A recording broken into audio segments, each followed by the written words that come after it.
Right, second part of lesson 6 for the higher GCSE, Introduction to Algebra. Algebra uses letters and numbers and a combination of both. Yeah, and the reason why it uses letters is because they are variable. So we can use a formula to work something out, and we can use the letters in the formula to be variable amounts. For example, let's have a look. 2b equals t, where t is the total and b is the number of items. Yeah.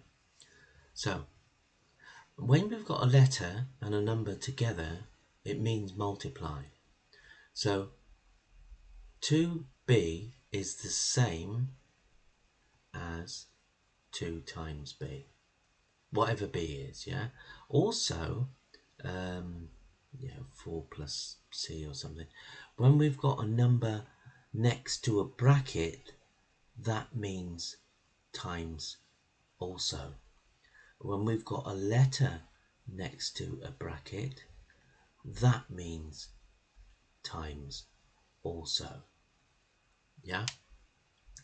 So, the 2b equals t. Let's have a look at that one. What is all that about? 2b equals t. So remember all that stuff. I know I've wiped it out, but hopefully you've written it down. Or just go back and watch it again and it will magically reappear. So, the number of items. So say we've got 10 items. All we do is replace the b with a 10 because we've got 10. So we go 2 times 10 equals t, which is 20 equals t.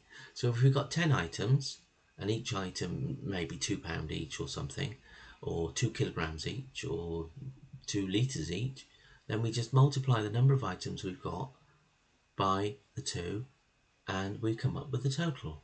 And this is where the b becomes variable, because if we've only got 5 items, then we replace the b with the number 5. So we get 2 times 5 equals the total, which is 10. So you say we're using the same thing, 2b equals t, and that's where the variable comes in, because we can change the size or change the number for b. So that's what we do with that. That's what we do with that. Now, right. Collecting like terms. This is more or less simplifying, yeah? Now, what's a term? We can't collect anything until we know what a term is. Well, when we've got all this algebra stuff going on, we've got 2x plus 3 plus 6y minus 4z, yeah? These things are terms. They're terms. It's the separate parts of an equation or a formula or an expression. It's the separate parts. Now, I've just mentioned 3 things you need to know. An expression is just 2x plus 3y. It's not equal to anything. We haven't got to find anything out. Yeah, it's just there. We just said it. Yeah. An equation is 2x plus 3y equals, especially equation, can't remember what the third one is now, I'll come back to that. Equation is equal to z. Yeah. So that's an equation. That will help us work out if we have a number of items here for x and a number of items here for y. If we go 2 times the x and 3 times the y, add all the numbers together, we get z. So this equation works out what z is no matter what x and y is. And is the other one, the formula area equals pi r squared. Yeah. Again, a formula is something we use to work out the area. In this case, this is the area of the area of a circle. This one.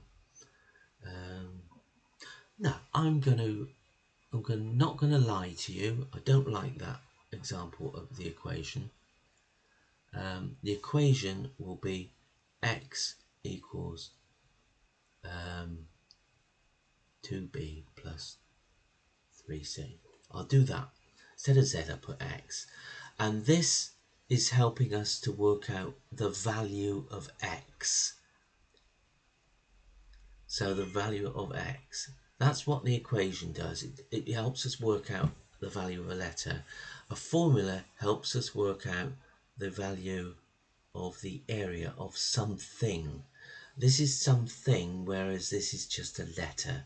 That's the difference between the equation and the formula. There is another one, identity. Identity. Now, you don't need to know what this is. This is probably wrong, what I'm writing down here. Yeah, plus 6c, dump, 3c minus 4x. Yeah. The identity is identified by these three horizontal lines rather than the equal sign. And what this means, rather than where in the formula the area is the same as all that stuff, multiply r squared multiplied together, that's a pi by the way, Greek letter pi. An identity means that the x is the same value on each side. No matter what the values of these other things are, x will always be the same. And we will have identities where we're going to have to work out x's and c's and b's and things, but we'll come on to that much later. Now, in the terms, one of the important things to remember is you must include the sign that precedes the little algebra stuff. So it's important, the minus, the plus, and there would be a plus in front of that, but we never write it at the beginning, do we?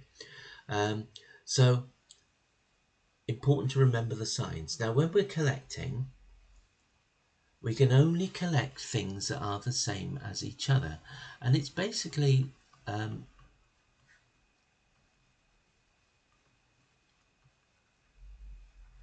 it's simplifying. We're collecting like terms. So we've got a 2x there and a plus 3x there.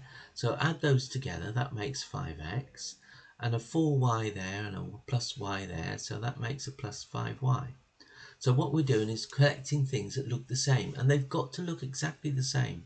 Yeah, if we have 2x squared plus 4y plus 3x, we've got x's there and x's there, but they're not the same because this is a squared, so we can't collect them, we can't merge them together, we can't simplify them, we just leave them as they are. And there is a slight complication, I suppose, if we add 2x minus 4y minus 3x plus y. You have to be careful when you're collecting these terms because you have to take notice of the sign in front. So I've got plus 2x and minus 3x. That makes minus 1x. And there's another algebra thing where when we have 1x, we don't bother to put the 1 in front. Minus 4y and plus y makes minus 3y. So be careful of the minus signs. You've got to take note of them. Right, now, the next bit we moved on to was expanding. Single brackets only at the moment, single brackets, yeah. Now, if we have numbers, 3, 4 plus 2, yeah, and we have to expand. Remember BIDMAS, have to get rid of the brackets, yeah. So this means 3 times whatever's inside the brackets. And normally when we've got numbers, we just go, oh, BIDMAS brackets, 4 plus 2 is 6, times 3 equals 18. Job done. But with algebra, what did I do that for?